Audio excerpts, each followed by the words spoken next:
Hello, fiber friends, and welcome to another episode of the Witchin' Knittin' Mama podcast.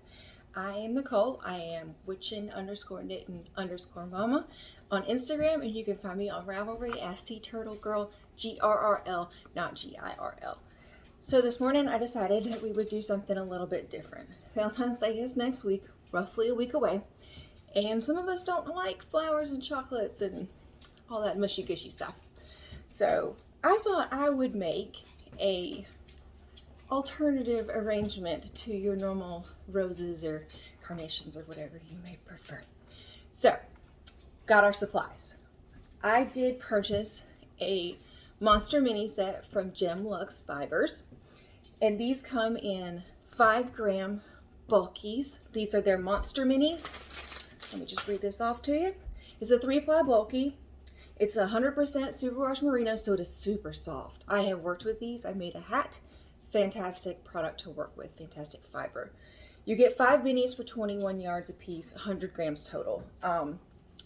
Basic care instructions: hand wash, cold, lie, flat to dry. So I picked the Eros collection to do this project. It's a little bit more gothy, a little bit more alternative.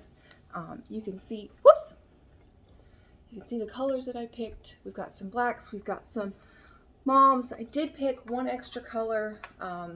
This is Apple of Discord from the Aphrodite collection. I wanted a little pop of neon, so I did get 6, but it usually comes 5 in a set. And I think that you could do just 5 to make this project work. You can also use Advent minis, scraps you have. I did work with 20-gram minis, so there's a 20. And I also reskeined an old ball that I had of a 10-gram. So it's a little wonky because I had to reskein it myself, but I just put it on a Swift, twisted it around, and then made a little hank out of it. So those do work too if you want something a little bit more different. All right, so let's get started. Our supplies. We have our bulky minis. We have our vessels. You can use glass vase. You can use a mason jar. You can use a cup if you have a fancy cup. You can use any kind of vase, clear or colored. You could, sky's the limit. If you want to find some kind of fun apothecary jars to do this with, you certainly can. And then the fillers, same thing. This is a black and clear Halloween filler that I found several years ago, and it has tiny little glass bats in it. So that's what I'm going to use as the filler in here. I had also tried this with craft paper, which you could paint, or you could just leave it plain. So this does work too. You kind of want a surface that you can bury the ends of the floral wire, and we'll talk about in just a second. So craft paper also works. You could use things like river stones, smooth stones. You could use polished gemstones. I tried it with rose quartz and amethyst, and I wasn't vibing on that look, but I think that if it's done correctly, or if it's done up to your aesthetic, it could definitely work. Definitely. So play with it, figure out what works for you. So we have our vessel, we have our filler, we have our sticks.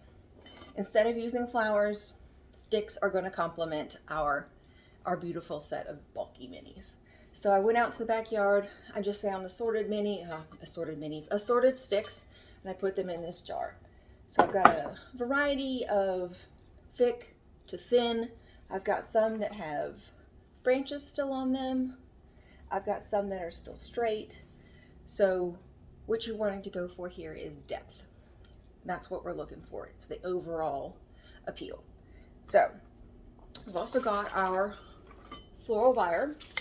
This you can pick up at any craft store or Walmart. This is a 20 gauge floral wire, and there's 30 pieces in here, which is plenty to do this project. So you take your floral wire. This is really hard to see because it's very thin. You're going to bend it directly in half and touch the ends together, and you're going to create a blunt end. You can see that blunt end. I'm sorry, my hands are shaking. And we have our pointy ends. These pointy ends can be very sharp. Please proceed with caution. So what I'm going to do is Each one of the Gem Lux Fibers Monster Minis comes with a label. They're each labeled with their own colorway name. So we're going to take off those labels. And I've already done all this part for the other ones we have. Take the blunt end, not your pointy end.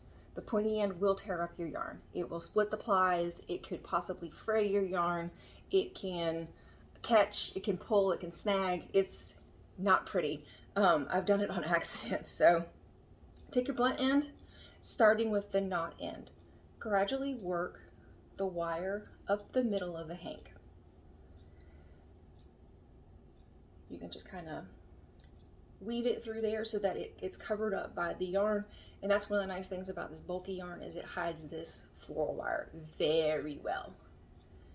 And so I'm just going to push it up to where the top is right about here. So it's right there. That gives us enough of a base to work with. You can see that. All right, so I've already done that with my others. And I'm going to go ahead and put these minis in here and just arrange them. Actually, you can kind of hear how those are going into the stones. I think I'm going to do this one here. And you can play with this. I think the first vase that I made when I started this idea was about an hour. Just sitting, you know, which way do I want the colors to go? How do I want them to sit? Do I want one to sit higher than the others? How do I get things covered up? If you put these in there and the floral wire sticks out, just shove it back in there. That's the nice thing about them, is that they're pretty easy to work with on that blunt side. Put you in the middle. See how that one just popped right out? So I'm gonna weave that right back in there. Let's see, are you gonna cooperate with me this morning? And I will put some links down below for you guys so that you can find these products easier. You can get the vessels anywhere. You can find them in your house. I mean, it's not anything fancy. It's not anything expensive. This is a lot of what do I have laying around. So let's put you over here. All right.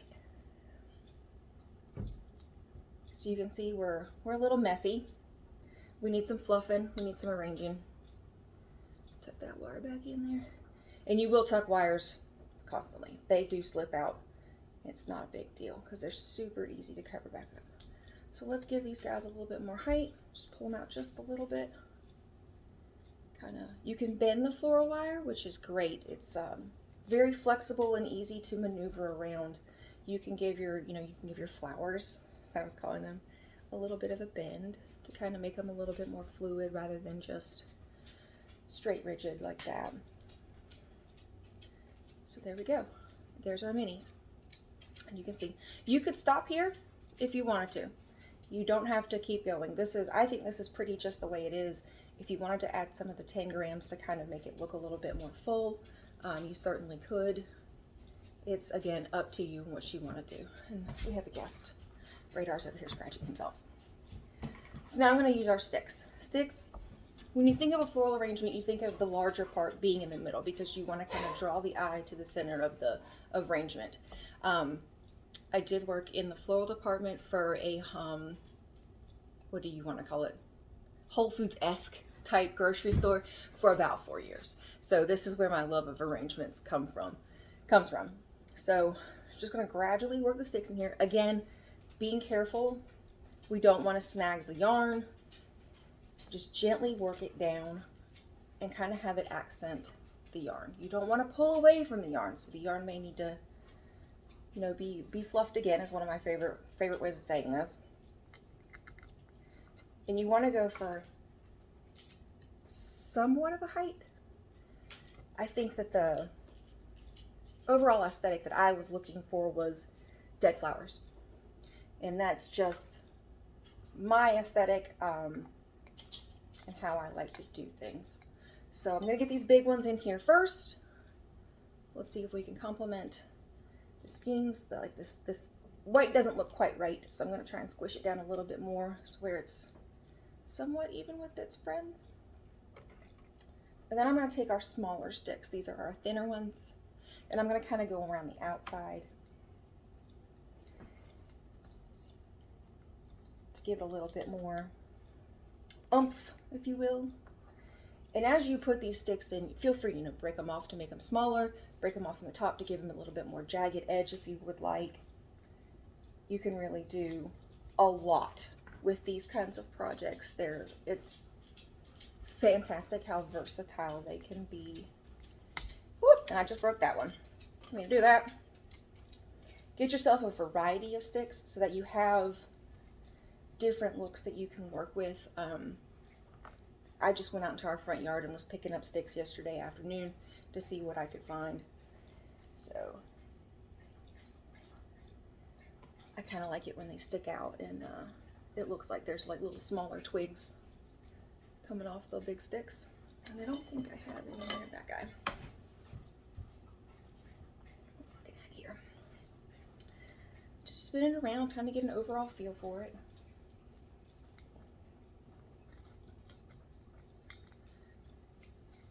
And like I said, it may take you some time to figure out what you want, to get the vibe that you want, but I'm going to stop there. One of the things is that I tend to overprocess things in my mind, and so I make it more complicated.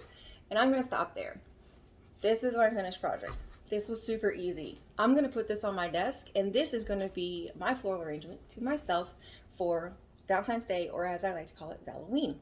So this is your perfect Valentine's Day arrangement. Again, you can do this with whatever kinds of yarn you want, whatever kind of fillers. You could use silk flowers, you could use picks of any kind. I think I will try this when the Halfway to Haunts make along starts. I think I may try and get some more of these monster minis from Emily and Judy and make a Halloween themed one, or, you know, purple, black, and orange. I think that would be really pretty. You could even take it up a level. Some of these twigs have really nice end points. You could punch out some paint sample cards in like hearts or stars or circles or whatever, and you could punch a hole through those and hang them like little tiny ornaments. So there's another option if you wanted to snazz it up. You could most certainly paint your sticks. You could put decals or vinyl stickers on your vase. I didn't want to detract from the looks of the yarn. That's my focal point here. So it does seem a little bit crowded, but this is what I was going for.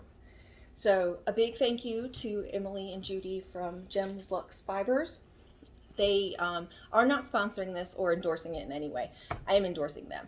I love their products. I love their customer service. When I reached out to them to say, hey, this is what I'm doing, do you mind? They said absolutely not. So currently they have a 1 to 7 business day turnaround.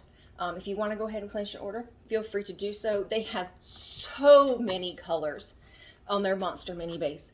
I love this product. I can't gush about it enough. And there's definitely more in my future because they're so fun to work with too. They make the best cowls and squishy hats. So highly recommend them. Check them out. I'll link everything down below. I'll link to this collection and a couple of the other collections that I really like. If you're digging on the pinks, check out the Aphrodite collection. Greens, St. Patrick's Day is in the pipelines. They have a lovely Medusa collection with a lot of earthy greens. If you're more into the blues and teals, check out the Poseidon collection, the Zeus collection, and they just released a new one that I can't remember the name of, but it's absolutely stunning with teals and blues. So definitely go check them out. And happy making. Hope you guys will come back for the next episode. If I'm not here before Valentine's Day, happy Valentine's Day, happy Valloween. My birthday's on the 15th, so I'll be doing a little mini blog to document my trip to my favorite local yarn store with my mom and all of that day's adventures. So I'll see you next time, guys. Bye.